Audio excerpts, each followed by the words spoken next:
What if the most important evidence in a global scandal wasn't what was written, but what was missing? Jeffrey Epstein was arrested. Weeks later, he was dead. The Epstein files aren't one document.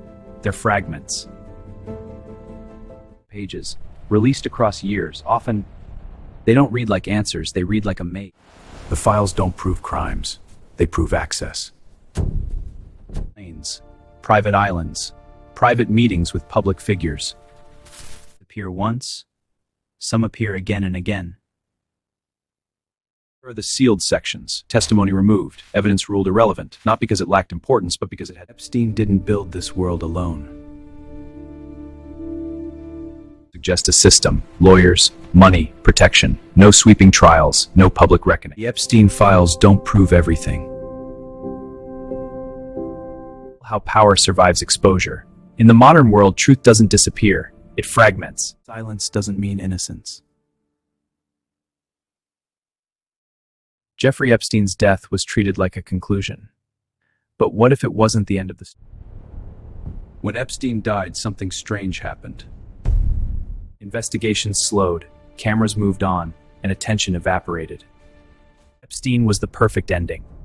One villain, one face, one name to absorb. Systems don't like complicated endings. They prefer stories that stop cleanly. A dead man can't testify. He can't negotiate. He can't implicate. He can't point. And when testimony disappears, accountability follows. Stories don't die when facts disappear. They die when attention does. By the time answers arrive, no one's left to ask the questions. Maybe Epstein didn't just commit crimes. Maybe he performed a function. A system to localize guilt, so the system itself could survive untouched. Man becomes the ending. Everyone else becomes a footnote. Not every secret is buried. Some are released, knowing no one will look long. Files finally appeared. Years after Epstein's death, more documents were unsealed. Outrage, not during protests, but long after the story felt finished. These files weren't explosive. No shocking confessions, no dramatic revelations, just patterns, repeated names, familiar locations. These files didn't fail because they were weak. Because they arrived without an audience. In modern systems, truth needs timing. Without it, facts become background. Releasing information isn't always about exposure. Sometimes it's about control. Once something is technically public, responsibility quietly ends.